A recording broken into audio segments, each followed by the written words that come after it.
Pernah nggak sih kalian ngerasa gitu? Lagi sibuk-sibuknya di tengah hari yang riweh, dihadapkan sama pilihan simple.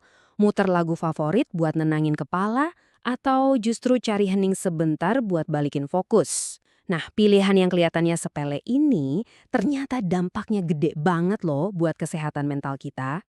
Coba deh, bayangin situasinya. Kamu lagi di meja kerja, kepala udah pening, pikiran rasanya kusut banget. Tiba-tiba, tangan kamu gerak sendiri. Apa yang kamu ambil? Headphone buat nyelam di alunan musik? Atau malah merem sejenak, nyari tombol reset di tengah keheningan? Nah, dilema sehari-hari inilah yang bakal kita bedah bareng-bareng. Nah, ini dia nih kuncinya. Ini tuh bukan soal musik versus meditasi, sama sekali bukan. Tapi tentang gimana kita paham peran masing-masing. Kita bakal coba lihat ini dari kacamata yang beda ya. Bukan sebagai lawan tanding, tapi sebagai dua alat yang fungsinya beda banget. Coba deh lihat perbandingan ini.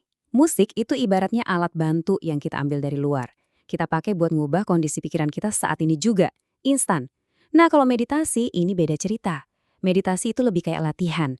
Kayak kita nanam benih di dalam diri. Ini proses ngebangun sesuatu yang permanen yang akhirnya bisa ngubah sifat atau karakter kita.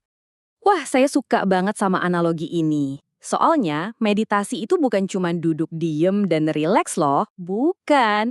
Ini tuh beneran kayak nge-gym buat otak kita. Sama kayak kita angkat beban buat ngelatih otot, meditasi itu ngelatih pikiran kita biar jadi lebih kuat, lebih sadar, dan pastinya lebih seimbang. Atau, biar lebih kebayang, coba pikirin gini. Musik itu kayak kipas angin. Begitu dinyalain, langsung adem kan? Tapi sifatnya sementara. Begitu dimatiin, ya udah, gerah lagi. Nah, kalau meditasi, ini kayak kita pasang AC sentral di satu gedung. Emang butuh proses, nggak instan. Tapi sekali jadi, seluruh iklim mental kita jadi stabil dan nyaman secara permanen. Oke, sekarang kita coba nyelam lebih dalam lagi yuk. Gimana sih sebenarnya dua hal ini bekerja di otak kita?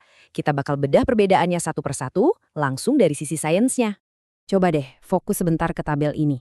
Lihat dua baris paling atas. Musik, efeknya itu langsung, karena stimulusnya datang dari luar. Sementara meditasi, efeknya bertahap, karena ini adalah sebuah skill yang kita bangun dari dalam. Nah, perbedaan langsung lawan bertahap dan luar lawan dalam ini nih, ini yang paling fundamental buat kita pahami. Jadi, apa dong kekuatan supernya musik? Pertama, dan ini yang paling kerasa, efeknya instan. Musik itu bisa langsung menyiram otak kita pakai hormon bahagia kayak dopamin dan serotonin.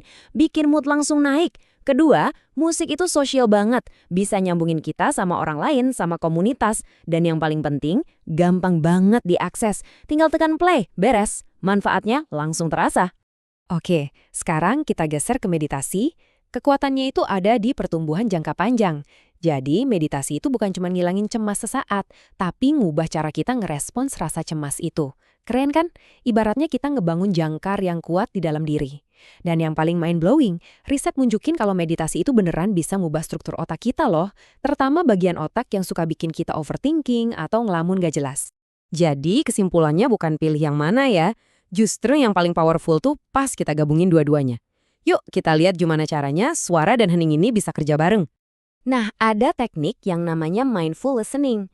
Gampangnya, kita nggak cuma dengerin musik sambil lalu, tapi kita jadiin musik itu sebagai objek buat latihan fokus. Jadi aktif, bukan pasif. Dan ini bukan cuma ide loh. Riset dari Yale nunjukin kalau kombinasi musik dan mindfulness ini ternyata lebih ampuh buat ngatasin cemas dan depresi dibanding cuma salah satunya aja. Gimana? Tertarik nyoba? Nih, ada rutinitas simpel 3 langkah yang bisa kalian coba kapan aja. Pertama, pemanasan musikal. Setel musik instrumental sekitar 5-10 menit. Kedua, transisi hening. Matiin musiknya, terus coba fokus ke napas selama 5-10 menit juga. Terakhir, integrasi. Putar satu lagu lagi buat penutup. Buat pemula, musik di awal ini penting banget. Anggap aja kayak pemandu yang ngebantu kita masuk ke mode hening, yang kadang suka bikin gak nyaman kan? Oke, sekarang pertanyaannya, gimana cara kita nerapin semua ini di kehidupan sehari-hari? Yuk kita rangkum jadi panduan praktis biar kalian bisa milih dengan lebih strategis. Jadi, kapan sebaiknya pilih musik? Simple. Kalau kamu butuh booster energi cepat, lagi galau berat, atau pengen ngerasa nyambung sama sesuatu. Nah, kapan pilih meditasi? Kalau kamu mau nyelesain akar masalah cemasnya, pengen kenal diri sendiri lebih dalam, dan pengen bangun ketenangan batin yang awet. Gampang kan bedainnya? Kalau dari semua obrolan kita, cuma ada satu hal yang boleh kamu ingat. Ingat ini baik-baik ya. Musik itu untuk mengubah kondisi sesaat. Meditasi itu untuk membangun sifat jangka panjang. Musik itu mengubah cuaca hari ini. Meditasi itu mengubah iklimnya buat selamanya. Nah, itu intinya. Jadi, kita balik lagi nih ke pertanyaan di awal. Tapi sekarang kita udah punya bekal pemahaman yang baru kan? Jadi lain kali kamu butuh ketenangan, apa yang bakal kamu dengerin? Lagunya atau justru keheningan di baliknya? Jawabannya ada di tangan kamu sendiri.